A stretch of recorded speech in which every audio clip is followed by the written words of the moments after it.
CSAT class 13 permutation combination UPSC 11th class की maths के level के क्वेश्चंस पूछ रहा है परम्यूटेशन कॉम्बिनेशन में। हर किसी के बस की नहीं होता 11th क्लास की मैथ्स के क्वेश्चन सॉल्व करना, इसलिए आप लोगों को ये टॉपिक थोड़ा डिफ़िकल्ट लगता है। तो अप्रोच क्या होनी चाहिए? क्वेश्चन को पढ़ते ही जैसे आपको लगे कि ये पीएनसी का क्वेश्चन है, तो सबसे पहले आपको ये आइडेंटिफाई करना है कि क्या कॉमन सेंस से बिना परम्यूटेशन कॉम्बिनेशन लगाए क्या कॉमन सेंस से इन क्वेश्चंस को सॉल्व किया जा सकता है। बहुत सारे परम्यूटेशन कॉम्बिनेशन क्वेश्चंस को बिना पीएनसी के किसी फॉर्मूले के, ये सारे क्वेश्चंस ऐसे हैं जिन्हें बिना पीएनसी के फॉर्मूले के आप सॉल्व कर सकते हो बड़ी आसानी से। तो पहले आपको ये आइडेंटिफाई करना है। अगर वो कॉमन सेंस से सॉल्व हो रहा है तो उसको फटाफट सॉल्व करो। अगर वो कॉमन सेंस से सॉल्व नहीं हो रहा, उसमें कोई पीएनसी का फॉर्मूला लगेगा, तो आपको सिर्फ ये 5 स्टेप अप्लाई करने हैं। क्वेश्चन पढ़ के अगर आपको लगे कि ये क्वेश्चन आपने किया हुआ इस तरह का, तो स्टेप्स को अप्लाई करो, आंसर निकालो। अगर लगे कि नहीं यार ये बड़ा ही अजीब सा क्वेश्चन है, पहले मैंने कभी नहीं पढ़ा ये वाला क्वेश्चन ज़िंदगी में, तो फिर उस पर टाइम वेस्ट मत करो, क्योंकि ऐसा क्वेश्चन आप सॉल्व कर ही नहीं पाओगे। 10 मिनट दिमाग लगाने के बाद छोड़ोगे, उससे बेटर है कि पहले ही छोड़ दो। कोई फ़ायदा है 11वीं क्लास की मैथ्स करने का अगर आपको नहीं आती है तो? ठीक है ना। तो इस क्लास में जितना सिखाया जा रहा है उतना सीखो। ऐसा क्वेश्चन दिखे तो उसको करो, ऐसा क्वेश्चन ना दिखे तो उस पर टाइम वेस्ट मत करो। अब हम शुरू करते हैं। 2022 का 17वां क्वेश्चन देखो। ये सारे सेट ए वाले क्वेश्चंस हैं। एक चेस टूर्नामेंट में 150 प्लेयर्स थे। जब भी कोई एक मैच होता है दो लोगों के बीच, तो एक बंदा हार जाता है ऑब्वियसली, और जो हारता है वो टूर्नामेंट से सीधा बाहर हो जाता है। ठीक है। तो अब ये बताओ कि पूरे टूर्नामेंट में कितने मैच लड़े गए। तो इसमें परम्यूटेशन कॉम्बिनेशन लगाओगे क्या? कॉमन सेंस लगाओ भाई। पहला मैच हुआ एक बंदा बाहर, दूसरा मैच हुआ एक और बंदा बाहर, यानी कि टोटल 2 बंदे बाहर। तीसरा मैच हुआ टोटल 3 बंदे बाहर हो गए। 148th मैच हुआ तो 148 लोग बाहर हो गए। 149th मैच हुआ तो 149 लोग बाहर हो गए। बचा एक बंदा, वो मैच जीत गया। यार कॉमन सेंस की बात है ना। अगर एक मैच में एक बंदा बाहर हो जा रहा है, तो जैसे जैसे मैचेस होते रहेंगे एक एक बंदा आउट होता रहेगा। तो 149 मैचेस के अंदर 149 लोग बाहर हो गए, तो जो बंदा बचा वो विजेता है। सिंपल। तो 149 मैचेस होंगे टूर्नामेंट के अंदर। लग रहा था पीएनसी का क्वेश्चन, लेकिन था नहीं। ठीक है। डिविजिबिलिटी मैंने भी नहीं पढ़ा है, बट आप लोग को पता होगा कि अगर कोई भी डिजिट है, कितना भी लंबा नंबर है, उस नंबर की डिजिट्स का जो सम है, अगर वो 3 का मल्टीपल है तो वो नंबर 3 से डिवाइड हो जाएगा, आसानी से पूरी तरह डिवाइड हो जाएगा। ठीक है। तो यहाँ पे क्वेश्चन है कि कितने 5 डिजिट प्राइम नंबर्स बन सकते हैं 1 2 3 4 5 को यूज़ करके विदाउट रिपीटिंग। इन सबको ऐड करके देखो। ऐड करके देखोगे आंसर आएगा 15, यानी कि 3 का मल्टीपल। यानी कि आप जैसे मर्जी तोड़ मरोड़ के इन नंबरों को आगे पीछे कर लो, सम हमेशा 15 रहेगा, वो नंबर हमेशा 3 से डिवाइड हो जाएगा, यानी कि आंसर आएगा 0। ठीक है। अच्छा, आपने 3 ही क्यों सोचा एग्जाम में, आप पूछोगे। देखो 3 नहीं सोच रहे हम, ये सोचेंगे प्राइम नंबर है तो यानी कि 2 3 4 5, यानी कि शुरू के नंबरों से तो कम से कम डिवाइड नहीं होना चाहिए वो, है ना। तो 2 से डिवाइड नहीं होगा तो लास्ट में 2 और 4 नहीं आना चाहिए। 3 से डिवाइड नहीं होगा तो सम 3 का मल्टीपल नहीं होना चाहिए। तो अब आप सोचोगे कि हाँ, सम जो है 3 का मल्टीपल नहीं होना चाहिए, तो मैं एक बार ऐड करके देख लेता हूँ फटाफट इसको। तो ऐसे अप्रोच होनी चाहिए। अभी तक हमने पीएनसी का कोई फॉर्मूला नहीं देखा है, बस कॉमन सेंस देख रहे हैं। 2021 का क्वेश्चन नंबर 69। 6 लोग एक रो में खड़े हुए हैं। एक बंदा आता है, जैसे प्रधानमंत्री उतरते हैं ना हवाई जहाज़ से, और बहुत सारे लोग उनको हेलो करने के लिए खड़े होते हैं। तो जैसे प्रधानमंत्री उतरते हैं, मान लो वो उनमें से 3 लोगों से हाथ मिलाते हैं, लेकिन वो किन्हीं भी 2 कॉन्जिक्यूटिव लोगों के साथ हाथ नहीं मिलाएंगे। यानी कि अगर उन्होंने ए के साथ हाथ मिला लिया तो वो बी के साथ हाथ नहीं मिलाएंगे फिर। ठीक है ना। फिर सी डी ई एफ इनमें से किसी के साथ मिला सकते हैं हाथ। तो ये रूल है। तो ऐसे कितने पॉसिबिलिटीज़ हैं। तो यहाँ पे ना देखो सिर्फ 6 है, तो यहाँ पे मैनुअली काउंट कर सकते हो, बड़ा आसान है। बस हल्का सा 1-2 प्रैक्टिस करो ऐसे क्वेश्चंस को, बड़ा आसान लगेगा। जैसे मान लो अगर ए से हाथ मिला लिया तो उसके बाद बी से नहीं मिला सकता, सी से मिला सकता हूँ ना, तो लिख दो।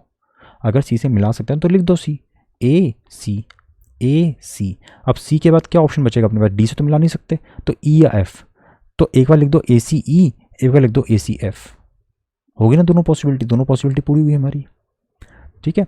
अब दूसरी बार क्या करेंगे, ए के बाद उन्होंने सी से मिलाया, लेकिन सी से ना मिला के अगला ऑप्शन क्या था उनके पास कि वो डी से हाथ मिला लेते, है ना, ए के बाद डी से हाथ मिला लेते। तो अगर डी से हाथ मिला लिया तो एक ही ऑप्शन बचा है, फिर एफ से हाथ मिला सकते हैं सिर्फ, ठीक है। तो ए वाले तो सारे खत्म हो गए। अब क्या ऑप्शन बचता है उनके पास, क्योंकि अगर उन्होंने ए के बाद सी से मिला चुके, ए के बाद डी से मिला चुके, ए के बाद अगर ई से हाथ मिलाएंगे तो इसके बाद तीसरे बंदे से तो मिला नहीं पाएंगे, जबकि क्वेश्चन में दिया कि 3 लोगों से हाथ मिलाने थे, ठीक है। तो अब हम क्या करेंगे, अब और देखेंगे कि वो ए वाले जितने केसेस थे वो सारे पूरे हो चुके हैं। ये क्वेश्चन तो डिफिकल्ट नहीं जितना आपको लग रहा होगा, 2-3 बार खुद से प्रैक्टिस करोगे ना तो आसान लगेगा। सुनने में डिफिकल्ट लगता है, खुद करोगे आसान लगेगा। तो ए से हाथ नहीं मिलाएंगे वो प्रधानमंत्री, अब वो हाथ मिलाएंगे सीधा बी से। बी के बाद ऑप्शन बचता है या तो डी या ई। अगर बी के बाद सीधा ई से हाथ मिला लिया तो तीसरा बंदा तो कोई है नहीं, तो बी के बाद ई नहीं हो सकता। बी के बाद एकमात्र ऑप्शन है डी, और डी के बाद एकमात्र ऑप्शन है एफ, बी डी एफ। तो सिर्फ 4 ही केसेस बनेंगे। देखो प्रीवियस ईयर क्वेश्चन कैसे रिपीट होते हैं। 2021 वाला ही क्वेश्चन 2022 में आया था एग्जैक्टली, बस यहाँ पे 6 लोग थे, यहाँ पे 7 लोग हैं, और कंडीशन वही है कि एक छोड़ के अलाउड है। 3 डिजिट, यहाँ पे भी 3 डिजिट थे, बिल्कुल सेम चीज़ है। बस यहाँ पे अब आप रट सकते हो इस चीज़ को कि देखो अगर 6 लोग हैं लाइन में और एक छोड़ के एक आपने चूज़ करना है 3 लोगों को, तो आंसर आएगा 4, और अगर 7 लोग हैं 6 की जगह तो आंसर आएगा 10। अब ये चीज़ बड़ी आसानी से रट सकते हो, मतलब ये तो ऐसे ही आपको ध्यान आ जाएगी क्वेश्चन पढ़ते ही, बट दिमाग को थोड़ा सा ओपन रखना है, घबराना नहीं है, ठीक है। तो यहाँ पे कैलकुलेट कर सकते हो। कैसे कैलकुलेट करोगे, बिल्कुल सेम फंडा है जो यहाँ पे किया, बिल्कुल सेम फंडा है, एक छोड़ के एक, ठीक है। तो यहाँ मान लो यहाँ पे मैंने 7 चूज़ कर लिया, 7 चूज़ कर लिया, तो 7 के बाद इमीडिएटली क्या चूज़ करता हूँ, पहली चॉइस क्या है मेरी, 7 के बाद 5 चूज़ कर सकता हूँ, जो भी सबसे पहली चीज़ है उसको लिख दो। 7 के बाद 5 चूज़ कर सकता हूँ, उन्हें लिख दो, 5 लिख दो। फिर क्या चूज़ कर सकता हूँ, 5 के बाद 3 चूज़ कर सकता हूँ, लिख दो 7 5 3, ठीक है। अब 5 के बाद और क्या चूज़ कर सकता था, 2 भी चूज़ कर सकता, 1 भी चूज़ कर सकता था, तो 2 और 1, तो 7 5 वाले सारे केसेस पूरे हो गए, फटाफट हो गए ना। अब मुझे पता है कि 7 के बाद 5 चूज़ करने से फ़ायदा नहीं है, मुझे 4 चूज़ करना पड़ेगा, तो 7 के बाद 4 चूज़ करूँगा, और अब देखूँगा क्या क्या चॉइस है। 4 के बाद मेरे पास 2 चॉइस बचती हैं, 2 और 1, तो 7 4 के बाद 2 और 1। अब मुझे पता है 7 के बाद 6 तो अलाउड है था नहीं, 5 और 4 यूज़ कर चुका, तो 7 के बाद अब मुझे 3 यूज़ करना है। एक सेकेंड, ठीक है, 7 के बाद 3 यूज़ किया मैंने, तो 7 3, एक ही ऑप्शन है 1, तो 7 3 1 हो गए ना सारे केसेस, कितनी जल्दी। अब क्या बचा, 7 वाले सारे केसेस हो गए, जैसा हमने यहाँ पे कहा था ना कि ए वाले सारे केसेस हो गए, 7 वाले हो गए। अब मैं पहला ही शुरुआत करूँगा 6 से, तो 6 के बाद क्या पहला ऑप्शन है मेरे पास, 4 है, 6 4, 4 के बाद ऑप्शन बचता है 2 और 1, तो 6 4 2, 6 4 1, ठीक है। उसके बाद 6 के बाद 4, अब 4 वाले पूरे हो गए, अब 3 बचता है, तो 6 3 और 1। अब 6 को भी छोड़ो, 5 से शुरू करेंगे, 5 के बाद एक ही ऑप्शन बचता है, 5 3 1, तो ये 10 केसेस हो गए। तो ये निकालने में ज़्यादा टाइम नहीं लगेगा, आप थोड़े दिनों बाद 1-2 दिन बाद भी ये वाला क्वेश्चन प्रैक्टिस करना, बड़ी जल्दी सॉल्व हो जाएंगे। और अब तो रट लो इस चीज़ को कि अगर 6 लोग हैं और 3% चूज़ करने हैं, ऐसे एक एक छोड़ के, क्वेश्चन समझ गए हो आप, दोनों एग्जैक्टली सेम क्वेश्चन है, तो आंसर क्या आएगा, इस केस में आता है 6 वाले में आंसर आता है 4, और 7 वाले में आंसर आता है 10। ये क्वेश्चन कितना भयंकर दिख रहा है ना, लेकिन एक बार देख लो, अगर दोबारा रिपीट हो गया ना तो मज़े आ जाएंगे। देखो एक चेस बोर्ड है, डायगोनल के अलोंग आपको 6 कॉन्जिक्यूटिव स्क्वायर्स चूज़ करने हैं, 6 कॉन्जिक्यूटिव। तो ऐसे सोचो आपके हाथ में एक स्केल है, ठीक है, और स्केल को आपने 1 पे रखा और वो 6 तक जाएगा, तो ऐसे कितनी बार आप इस तरह से स्केल को रख सकते हो बताओ। एक तो आपने 1 से शुरू किया, 6 तक आ गया स्केल, फिर आप हल्का से नीचे खिसकाओगे, 2 से शुरू करोगे तो स्केल 7 तक आएगा, है ना, और अगर 3 पे रखोगे तो 8 तक आएगा। बस अब आप और नीचे नहीं कर पाओगे, वरना स्केल इससे बाहर आ जाएगा, आप 6 कंसेक्यूटिव स्क्वायर फिर चूज़ नहीं कर पाओगे, है ना। तो इस तरह से कितने सीन बन गए, यहाँ पे आपके 3 तरीके बन गए, 3 तरीक़ों से आपने ये चीज़ कर ली। लेकिन एक और डायगोनल भी होती है इस तरह से, जो कि ऐसे जाती है। तो अगर यहाँ पे 3 तरीक़ों से आपने प्लेस कर पाए हो, तो वैसे ही इस डायगोनल पे भी 3 तरीक़ों से कर पाओगे, यानी कि 3 + 3 = 6। तो यानी कि अगर आप सोचो कि एक लंबी सी रॉड है आपके पास 6 क्योंकि आपको 6 कंसेक्यूटिव स्क्वायर लेने हैं, तो फिर आप उसको 3 तरह से रख पा रहे हो। उसी तरह अगले साल मान लो क्वेश्चन आ जाए सेम, लेकिन इस बार रॉड की लेंथ यानी कि कॉन्जिक्यूटिव स्क्वायर 6 नहीं चूज़ करने हो, कुछ और चूज़ करने हो, तो वो आप बड़ी आसानी से आंसर निकाल सकते हो। अब इसको रटने की ज़रूरत नहीं है, कॉमन सेंस का इस्तेमाल करो। मान लो क्वेश्चन आ जाए 4 कि आपको 4 कॉन्जिक्यूटिव स्क्वायर इस तरह से डायगोनल पे चूज़ करने हैं, तो आप कैसे सोचोगे एग्जाम में बैठ के? आप सिंपल सी बात ये सोचोगे कि अगर मेरी रॉड की लेंथ 4 है तो 1 पे रखोगे तो 4 तक आएगा, ठीक है। ऐसे एक एक करके नीचे खिसकाते रहोगे, कब तक खिसकाते रहोगे? जब तक वो 8 पे आ जाएगा।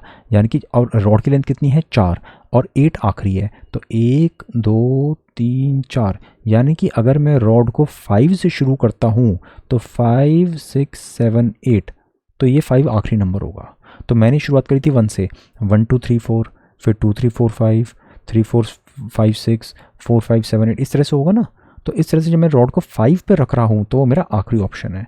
तो 1 से लेके 5 तक, यानी कि 5 बार मैं इस डायगोनल पे रॉड को रख सकता हूँ, 5 बार, और 5 बार ही दूसरी डायगोनल पे भी। तो 5 + 5 = 10।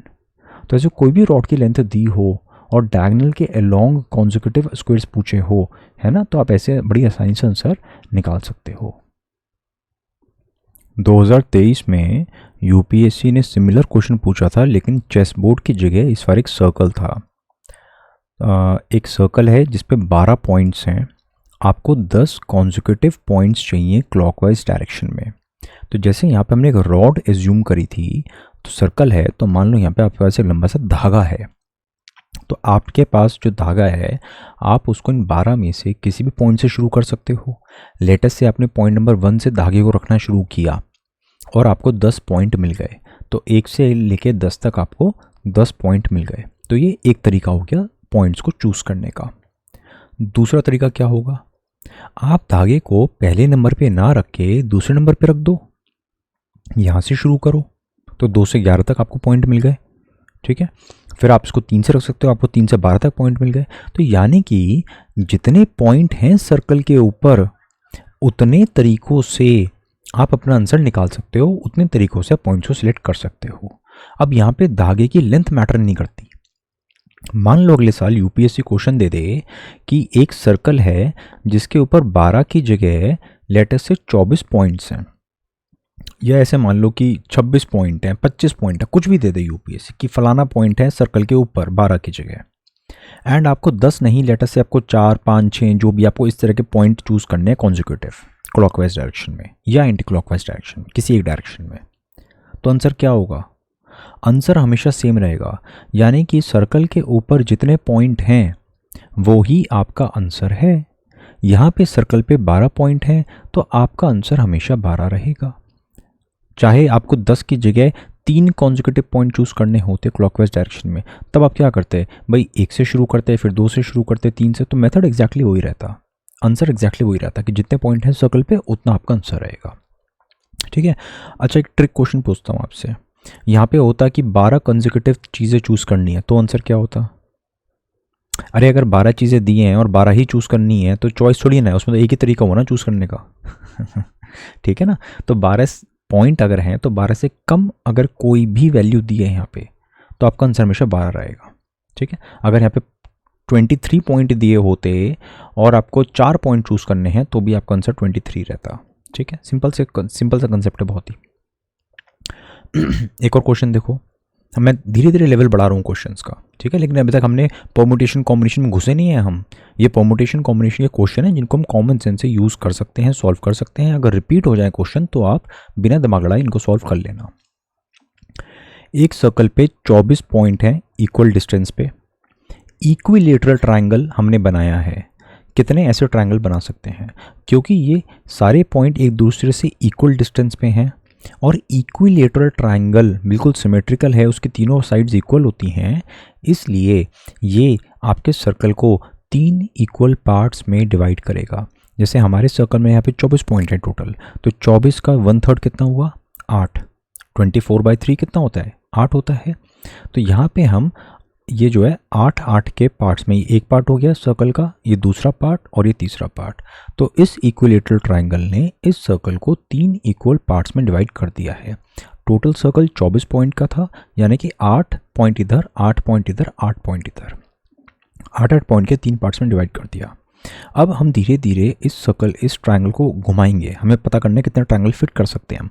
तो यहाँ पे सर्कल की ऊपर वाला वर्टेक्स है 24 पे, अब यहाँ पे वर्टेक्स आएगा 1 पे, अब वर्टेक्स आएगा 2 पे। हम धीरे धीरे एक एक पॉइंट करके सर्कल, इस ट्रायंगल को घुमाए जा रहे हैं। हम देख रहे हो ट्रायंगल घूम रहे हैं, फिर 4 पे आ गया, फिर 5 पे, फिर 6 पे, फिर 7 पे, लेकिन 8 पे नहीं आएगा, क्योंकि 8 पे अगर आ गया तो क्या होगा, ये पहला वाला केस बन जाएगा। यहाँ पे 8 पे था ना पॉइंट, तो यानी कि 24 से लेके 7 तक, 24 से लेके 7 तक, यानी कि 8 बार हमने फिगर्स बना ली। 1 2 3 4 5 6 7 8, 8 फिगर्स हमने बना लिए हैं। और हमने वैसे भी कैलकुलेट किया था कि अगर सर्कल पे 24 पॉइंट हैं तो 3 इक्वल पार्ट में डिवाइड करो उसको, आंसर आ गया 8। यानी कि जितने भी पॉइंट दिए हों, कल को यूपीएससी क्वेश्चन पूछे आपसे, एक सर्कल के ऊपर 57 पॉइंट्स हैं, उस सर्कल में कितने इक्विलेटरल ट्रायंगल्स फिट आ सकते हैं, कुछ नहीं करना, बस 57 को 3 से डिवाइड कर देना है, आंसर आ जाएगा। बस ध्यान ये देना है कि यहाँ पे इक्विलेटरल ट्रायंगल की बात हो रही है। ये दोनों क्वेश्चन देखो, 2023 वाला क्वेश्चन बिल्कुल 19 वाले क्वेश्चन से इंस्पायर्ड था, बट वैल्यूज चेंज कर दी थी। अब ये क्वेश्चन देखने में बड़ा भयानक लग रहा है बहुत ज़्यादा टाइम लगेगा। इसमें एक्चुअली बहुत ज़्यादा टाइम नहीं लगेगा, थोड़ा सा टाइम लगेगा। ध्यान से सुनो, ज़्यादा डिफिकल्ट नहीं है। देखो क्वेश्चन ये है कि आपके पास बहुत सारे नोट्स हैं, 1 रुपये के, 10 रुपये के, 50 रुपये के। बिल बना है 107 रुपये का। आप कितने तरीक़ों से 107 रुपये का बिल पे कर सकते हो? एक मिनट ध्यान से इस फिगर को देखो। इस फिगर में 107 तक नंबर है, तो अगर मैं बड़े बड़े नोट दे दूँ, 50-50 के 2 नोट दे दूँ तो क्या होगा? 50-50 के मैंने 2 नोट दे दिए, एक नोट 50 का ये एरिया कवर हो गया, एक नोट 50 का 100 रुपये बन गए। अब बचे 7 रुपये, तो ये 7 रुपये में 10 रुपये के नोट तो यूज़ कर नहीं सकता इसमें। जो भी 7 रुपये बचे हैं भाई, मैं 1-1 रुपये के नोट दे दूंगा, ठीक है। तो ये एक तरीका हो गया, दिस इज़ वन वे। एक तरीका ये है पैसे पे करने का। अब मुझे इतना पता चल गया कि अगर मैंने 50 रुपये के 2 नोट निकाल दिए तो एक ही तरीका भैया पेमेंट करने का, और कोई तरीका नहीं है। तो अगला तरीका क्या होगा, मैं 50-50 रुपये के 2 की जगह सिर्फ एक ही नोट निकालूंगा, ठीक है। अब मैंने 50 रुपये का एक नोट निकाला है, तो अब मेरे पास कितने तरीके हैं। अब मैं ये जो 50 का गैप है ना, ये मैं 10 रुपये के नोट से फिल कर सकता हूँ और 1 रुपये के नोट से भी कर सकता हूँ। तो एक तरीका तो ये हुआ कि मैं 10 रुपये का एक नोट, 2 3 4 5, मैंने 5 नोट दिए 10-10 रुपये के, 5 नोट 10-10 रुपये के। आपको लग रहा होगा टाइम कंज्यूमिंग क्वेश्चन है, टाइम कंज्यूमिंग नहीं है, एक कंसेप्ट समझा रहा हूँ मैं आपको, बाद में बड़ा आसान हो जाएगा क्वेश्चन ये वाला, ठीक है। 5 नोट मैंने 10-10 रुपये के दे दिए, और जो बच्चा को जो चिल्लड़ है वो मैंने 1-1 रुपये के दे दिए, ठीक है। अगली बार मैं क्या करूँगा, मैं कहूँगा 50 रुपये का नोट तो दे दिया मैंने, लेकिन अब मैं 10 रुपये के 5 की जगह सिर्फ 4 ही नोट दूंगा, क्योंकि मेरे पास बहुत सारी चेंज पड़ी है। तो मैं ये जो 17 रुपये हैं, ये 17 रुपये में 1-1 रुपये में दे दूंगा। अगली बार मैं और कंजूसी करूँगा, मैं अगली बार 50 रुपये के नोट की जगह 10-10 रुपये के सिर्फ 3 ही नोट दूंगा, 1 2 3, ये बाकी सारे मैं उसमें दे दूंगा 1-1 रुपये वाले में। अगली बार 50 रुपये का एक दे के सिर्फ 10-10 रुपये के 2 ही नोट दूंगा, है ना। तो ऐसे कर सकता हूँ। इसके बाद क्या करूँगा कि 50 रुपये का एक भी नहीं दूंगा, ये जो 100 रुपये हैं ये सारे मैं 10-10 रुपये से बना दूंगा। उसके बाद जैसे मैंने 50 रुपये पहले 2 किए थे, 50 के 2 नोट यूज़ किए, फिर मैंने सिर्फ एक नोट यूज़ किया, सारे केसेस गिने। फिर मैं 50 रुपये का एक भी नोट यूज़ नहीं करूँगा, फिर सारे केसेस गिनूंगा, है ना। तो ये सारे केसेस आपको एग्जाम में गिनने की ज़रूरत नहीं है, काफ़ी आसानी से सोच के कर सकते हो। कैसे, आप इस टेबल को देखो, छोटी सी टेबल को, एग्जाम में आपको ये छोटी सी टेबल बनानी है। आप बनाओगे 50 रुपये, 10 रुपये, 1 रुपये।